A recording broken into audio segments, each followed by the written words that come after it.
Les députés vont au renseignement sur le travail des enfants sur les sites aurifères. Des parlementaires ont fait le tour de plusieurs sites d'orpaillage la semaine dernière dans le Passoré et le BAM. 100 millions de francs CFA pour faciliter l'accès des plus démunis à la justice. Le Fonds d'assistance judiciaire du gouvernement a fait l'objet d'une rencontre à Zignari. C'est le sommaire de ce premier rendez-vous de l'actualité sur la télévision du Burkina. Bienvenue à vous et merci de nous suivre et un excellent appétit à vous qui êtes à table. Le travail des enfants sur les sites d'exploitation artisanale de l'or préoccupe les députés de la Commission des affaires générales, institutionnelles et des droits humains. Les parlementaires se sont rendus sur les sites d'orpaillage dans le Passoré et le BAM pour un constat de l'ampleur du phénomène. Le point de la sortie avec Sylvain Vebamba.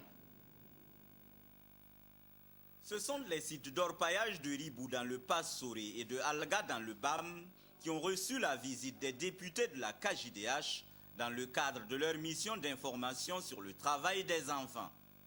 À Ribou, si le travail de fonçage des puits est suspendu, le traitement du minerai, lui, se poursuit. Le site de Alga, fonctionnel depuis 6 ans, est devenu pratiquement un village où les habitations précaires font place aux véritables maisons avec une population en majorité originaire de Zabré qui semble s'être sédentarisée. Les deux sites ont pour concessionnaire la société d'achat et de vente d'or Savor, dont le représentant justifie ici la présence d'enfants sur les sites. Souvent, les sites sont à proximité des villages. Et quand je dis les sites sont à proximité des villages, je remets aussi en cause l'éducation même des parents. Parce que l'enfant, avant d'arriver sur un site, quitte une famille. Si l'effort est fait là-bas pour l'empêcher de venir sur le site, je pense qu'on va remarquer la présence de certains enfants sur le site, mais ça ne sera pas aussi phénoménal comme on le constate de nos jours. Une situation somme toute préoccupante pour les députés qui ont désormais de quoi mener à bien leur mission de contrôle de l'action gouvernementale. Nous avons un devoir de contrôle de l'action gouvernementale. Donc, nous pensons également qu'à la fin de la mission, nous pourrons interpeller le ministre en charge de la protection des droits humains pour que des dispositions soient prises, pour que au moins sur les sites, les enfants qui y sont puissent vivre quand même dans des conditions assez saines. Au-delà de la question du travail des enfants, le futur code minier attendu sur le bureau de l'Assemblée sera traité par des commissaires désormais bien instruits sur la question. En ayant vu ce qui se passe ici, je pense que nous sommes maintenant plus aptes à mieux apprécier les textes qui viennent à l'Assemblée nationale. D'aller sur le terrain et d'appréhender réellement le problème. Et donc, ça permet effectivement demain, si ce projet de loi revient au niveau de l'Assemblée nationale, d'appréhender pratiquement tous les problèmes. En attendant, la mission se poursuit avec l'audition du département ministériel, d'ONG et d'associations et bien d'autres structures concernées ou s'intéressant au travail des enfants sur les sites miniers. Actualité politique dans ce journal dans le Sahel, les partis affiliés au chef de file de l'opposition au Burkina Faso expliquent à leurs militants leur position sur l'actualité politique nationale. Ils ont également demandé une mobilisation contre l'éventualité d'un référendum. Les temps forts du meeting à Dori avec Vincent Kiendrebego. Ils sont venus des 4 provinces de la région du Sahel, ces militants et militantes de l'opposition politique, pour entendre le message de leur leader mobilisé autour du chef de file. À cette occasion, Zéphirin Diabré, Simon Compaoré, Benewende Sankara ou encore Arba Diallo ont justifié leur position sur le débat politique national et appelé leurs militants à se mobiliser contre le projet de référendum en question. On dit souvent, nos adversaires que l'opposition ne peut pas mobiliser quelqu'un dehors de Ouattara et de Bobo. Vous avez vu la preuve ici à Dori, qui est donc notre 3e étape dans ce combat que nous menons contre la tenue du référendum.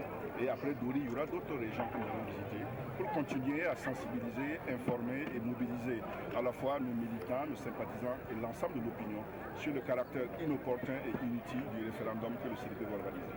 Visiblement satisfaits de la mobilisation du jour, ces ténors de l'opposition politique disent mettre tout en œuvre pour s'opposer à l'idée du référendum sur la révision de l'article 37 de la Constitution. Pour ce faire, ils disent compter sur l'engagement de leurs militants de base. et Zéphirin Diabré d'inviter ses camarades à mettre rapidement en place des comités de lutte dans toutes les communes du Burkina. Le Parti républicain pour l'intégration et la solidarité sort du silence et prône une 5e république dans le contexte politique actuel du Burkina Faso.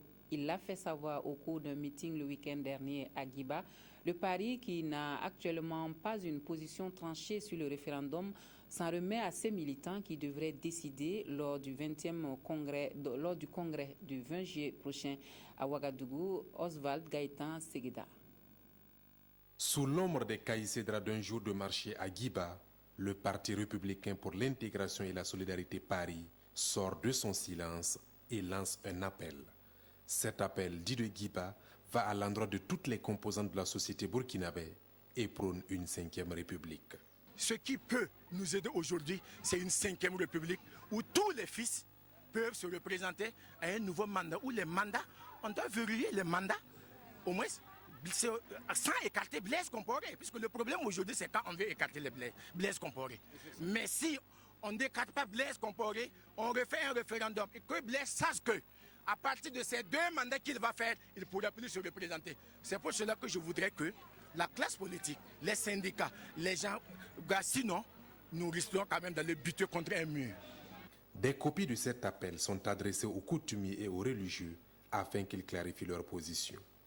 Mais bien que prônant une 5e république avec une limitation des mandats à 2 et une élection triplée municipale, législative et présidentielle, le parti de feu Cyril Gungunga dit s'en remettre à la base pour se positionner aux côtés de l'opposition ou du Front républicain. Pour cela, il faudrait attendre le congrès du 20 juillet prochain. Autre point de l'actualité, 100 millions de francs CFA, c'est le montant du fonds d'assistance judiciaire au profit des personnes les plus démunies. C'est un fonds du gouvernement burkinabé pour aider à la prise en charge des dossiers concernant cette couche sociale et rendre les juridictions plus accessibles. Acteurs de la justice et organisations de la société civile en ont parlé à Zignaré la semaine dernière. Moussaki. Les tribunaux d'instance et de grandes instances sont davantage ouverts aux personnes démunies de notre pays. Cette couche sociale peut désormais saisir une juridiction pour des affaires qu'elle estime que le droit soit prononcé sans pour autant dépenser beaucoup d'énergie.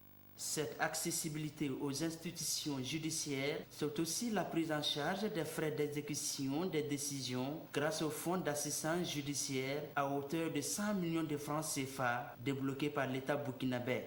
Une somme qu'il faut bien gérer d'une part et d'autre part continuer à chercher d'autres fonds pour l'efficacité et l'accessibilité physique et financière de la justice. Et cela nécessite l'apport des organisations de la société civile OSC.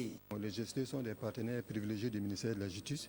Nous pourrions les considérer comme des partenaires techniques et financiers. 100 millions, c'est important, mais c'est très insuffisant. Il va de soi que il faut rechercher d'autres sources de financement et c'est en ce sens que l'apport des OST est très attendu. La création du fonds d'assistance judiciaire fait suite à d'autres mesures prises par l'État burkinabé pour permettre aux différents services judiciaires d'être à l'écoute des personnes financièrement pauvres. Il s'agit de la suppression de la consignation en matière civile, de la délivrance sans frais des jugements rectificatifs et de la prise en charge par l'État des frais de justice criminelle. À Kaya, on a parlé renforcement des capacités des comités de suivi à la base. Ces outils de gouvernance locale mis en place par la société civile jouent un rôle important au sein des collectivités territoriales et on les voudrait plus fonctionnels et plus pérennes. L'Alliance technique d'assistance du développement veut revoir la copie donc des CSB pour plus d'efficacité. Seydou-Zon. L'Alliance technique d'assistance au développement ATAD veut renforcer les capacités des CSB, les comités de suivi à la base. Cette rencontre de concertation vise à partager les enjeux du suivi des politiques publiques par ces comités pour une meilleure gouvernance. Le présent atelier vise essentiellement à partager les expériences entre CSB que nous avons travailler à la mise en place, accompagner à la mise en place au niveau de 25 communes du Burkina. Un autre objectif aussi est qu'après réflexion, qu'au-delà des missions dévolues au niveau du suivi des politiques publiques, qu'ils puissent adopter des stratégies liées à la redevabilité, notamment la stratégie AP. Structure d'interpellation des pouvoirs publics locaux, les CSB bénéficient de l'accompagnement de Christian Aid. Au niveau de la gouvernance locale, nous travaillons avec les autorités locales. Donc nous attendons à cet atelier-là un appui et un accompagnement de nos partenaires de mise en œuvre par ces structures locales. C'est vrai qu'au niveau des communes, nous avons les comités de suivi à la base. Au niveau village, nous avons les comités de redevabilité communément appelés les comités HAP. Mais notre objectif dans cet atelier aussi est de voir comment faire une jonction entre ce qui se passe au niveau village et ce qui se passe aussi au niveau commune. Ce cadre de concertation devrait également permettre de partager les expériences des comités de suivi à la base en matière de plaidoyer.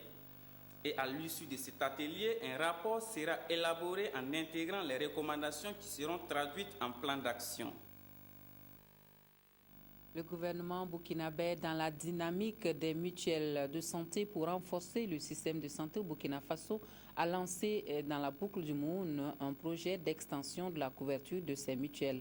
Un projet soutenu par la Banque mondiale et dont les bénéficiaires dans la région sont les provinces de la Kossi et des Banwa. Des précisions avec Moussa Sanou.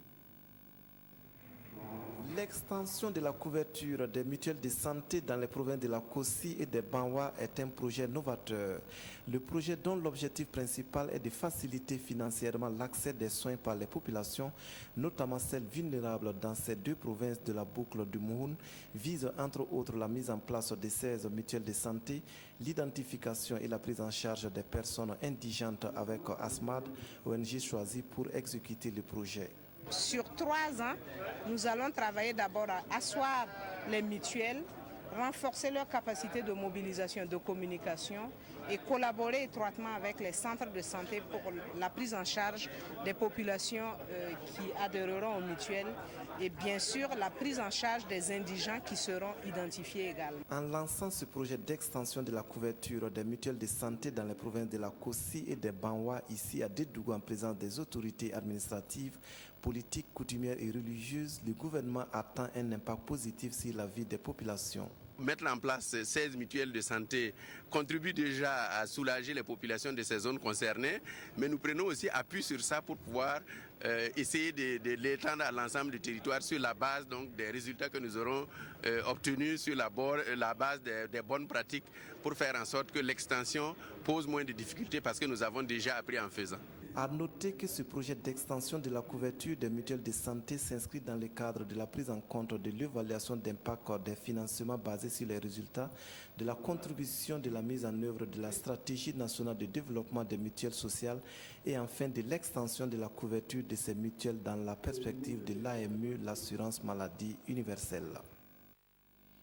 Le club des artistes du Faso offre à la commune de Koudougou un monument dédié à la paix. Une initiative qui contribue à l'édification d'une société de paix fondée sur la tolérance et le dialogue selon les donateurs. Vous pourrez admirer le monument situé au cœur de la ville de Koudougou et dont la remise officielle est intervenue samedi dernier, Isaïe Parkouda.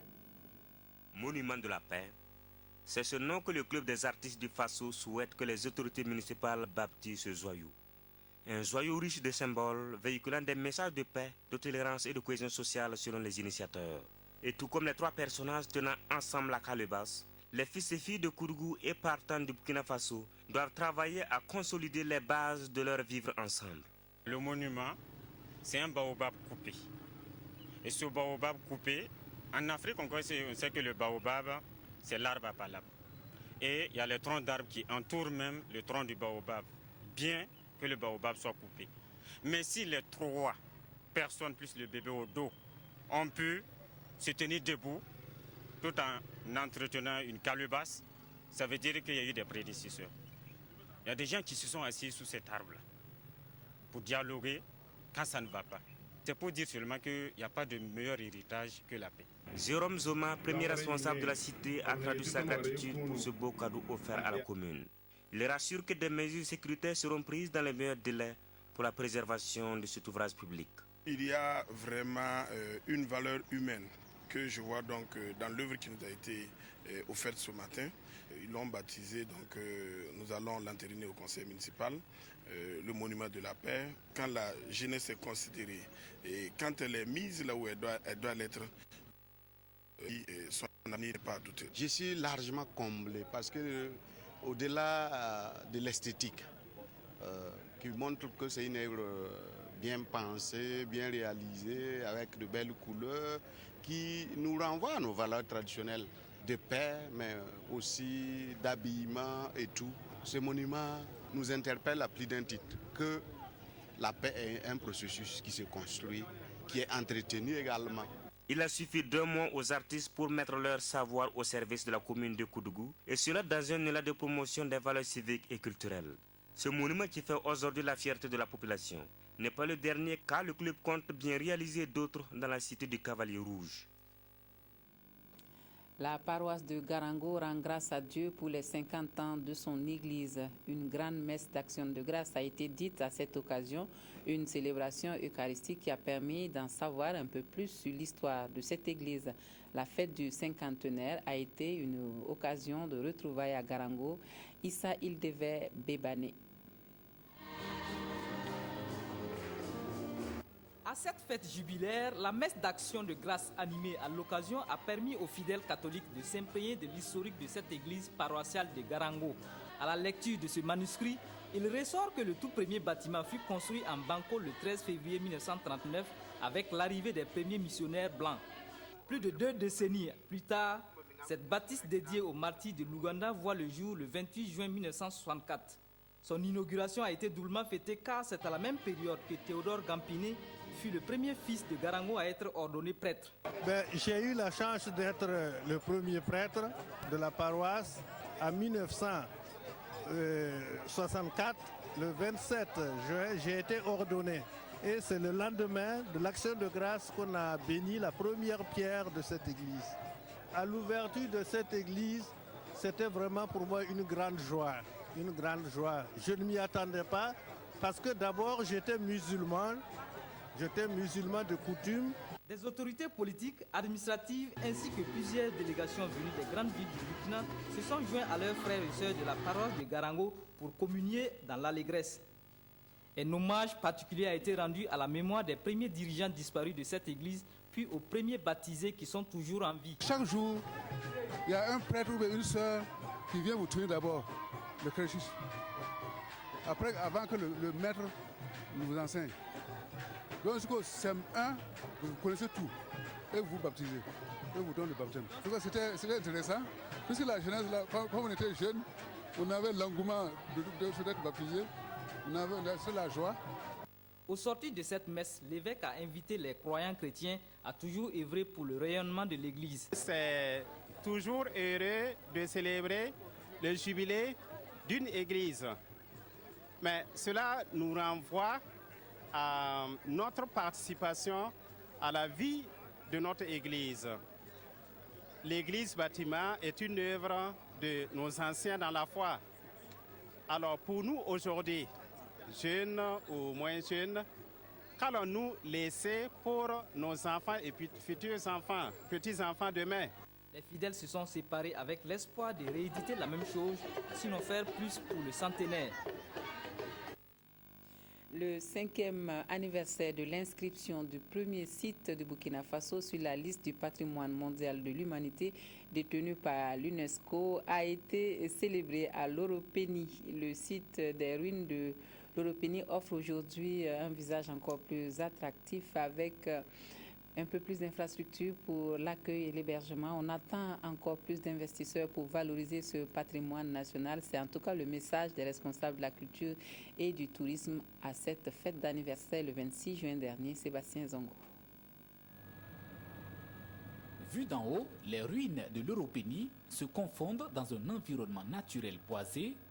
Au sol, les murailles s'élèvent jusqu'à 6 mètres de haut. Pour leur valeur archéologique et touristique, elles sont inscrites sur la liste du patrimoine mondial de l'UNESCO depuis le 26 juin 2009. 5 années après, des travaux sont visibles sur le site pour améliorer l'accueil des visiteurs. Nous avons aussi, du point de vue infrastructure, commencé la réalisation du centre de gestion des ruines de l'Europénie pour faciliter la prise en charge des visiteurs. Nous avons aussi élaboré un certain nombre de projets qui sont en cours d'exécution. Donc 5 ans après, on peut dire qu'on est sorti du néant et on est arrivé à faire en sorte que les ruines sont hors de danger. C'est un potentiel pour dynamiser le secteur touristique du pays et l'économie locale. Et le secteur privé est invité à participer aux investissements. Il faut que nous puissions trouver un espace, et on l'a déjà eu avec donc la mairie, pour que les investisseurs privés puissent vraiment construire des structures d'hébergement, de restauration, de loisirs, etc., pour vraiment animer le site. Le tourisme a besoin de sites de ce genre pour attirer plus de monde. Voilà. Et tout peuple a besoin effectivement de références culturelles de ce genre, donc c'est normal que ce soit notre élan naturel que d'apporter notre contribution. La contribution de la femme est également demandée pour préserver ce legs ancien de plus de 1000 ans à travers le thème de célébration rôle de la femme dans la protection et la transmission du patrimoine culturel. Un hommage rendu à la femme pour tout ce qu'elle fait en matière de gestion et de conservation du patrimoine, aussi bien au niveau familial que culturel. Et c'est également une invite pour les femmes à redoubler davantage d'efforts justement dans cette gestion, dans cette conservation et dans cette transmission des valeurs socio-culturelles. Les femmes ont également été mises à l'honneur sur les 2,5 premiers kilomètres du cross-relais entre forces de défense et de sécurité remporté par l'armée de terre. Voilà, c'est tout pour l'actualité de cette mi-journée. Merci à vous de nous avoir suivis. Excellente suite de programmes à tous et à toutes sur la télévision de Burkina. À demain.